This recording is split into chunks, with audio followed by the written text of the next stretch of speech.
20 teams, almost 600 swimmers in all headed to the Hannibal area are already there competing over the weekend, with about 2,000 people estimated from around Missouri and Illinois staying in the Hannibal area over the weekend.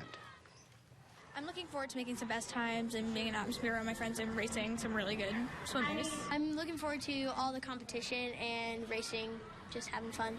And that competition continues tomorrow and Sunday. Meanwhile, on the ladies' side, the Illinois All-Stars held their practice tonight at Quincy High. The class of 2019 grads ran through plays in preparation for their contest over the weekend. All in all, these ladies will be ready to go this weekend with bragging rights clearly on the line. But besides all that, these All-Stars are just pleased to have one last chance to play together on the prep hardwood.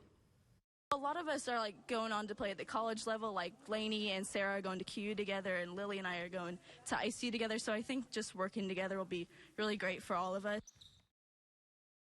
Quincy's favorite event of the summer kicked off tonight. Summer on 6th. 6th Street between Main and Hampshire was closed to allow people to walk the area and enjoy dining and extended shopping hours. The event is organized by the 6th Street Promenade Committee to draw attention to local businesses in the district. Locust Street crews started that work this morning, shutting down a southbound lane and putting up cones between Locust and Cedar. If you're traveling through the area, expect delays. IDOT officials say the work should finish in about a month. Crossings could open up this week. Illinois transportation officials say the Memorial Bridge could be open by midweek. The water is off the bridge deck, but IDOT officials say there's still a lot of cleanup that needs to happen before it can open, like cleaning mud off of the road and removing logs jammed up against the structure.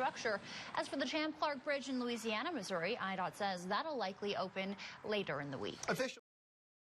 One local group who helps feed those in need is struggling to keep up with growing demand. The Quincy Neighborhood Federation is struggling to keep its 3 wooden pantry boxes around town filled.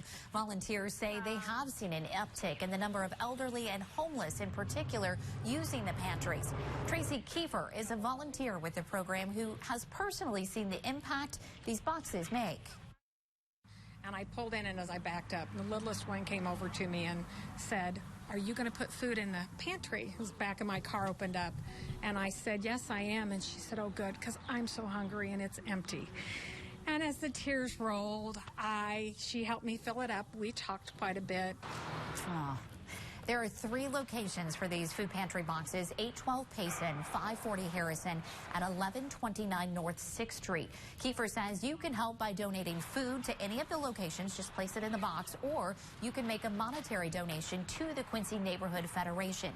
She says the best thing that they need right now is the snacks for kids. Floor at Quincy Junior High School is now gone, but you can actually still get your your hands on a piece of that history. That is, the QPS board approved replacing the floor, and now the work is being done to take it out. You can see that work underway on your screen. Officials say the floor they're taking out there actually is the original, which has several water damaged spots. However, that floor isn't going to waste. It's actually being repurposed into other projects across the country, even as far away as Japan. But as I mentioned a minute ago, there's also opportunities for keepsakes. Most of all, we'd like the local people in the area to come on out and pick up some of this so they can have some memorabilia and support Quincy Junior High Public Schools as well.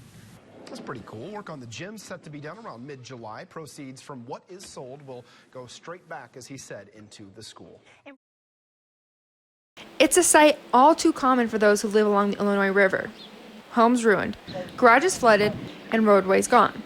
For residents living here, hope may be lost. But downstream in Pearl, Illinois, pumps are keeping the town dry. If that pump wasn't running, there'd probably be water in my house right now. The tractors that run the pumps require constant checking by Charles Gilbert and the town's mayor, Tim Fuller. We don't have to run it full time, you know. I think I came down here at 1 o'clock in the morning and started it and shut it off about 1 o'clock this afternoon. According to the mayor, the pumps are provided by the state. He says using them to keep the town dry has become routine. This levee would happen to break, or this tractor wouldn't, the water's going to be over my head in here. Gilbert agrees with the mayor and says it's frustrating. Seemed like it used to be like maybe every 10 years we might get flooded. Now it's every 2-3 years.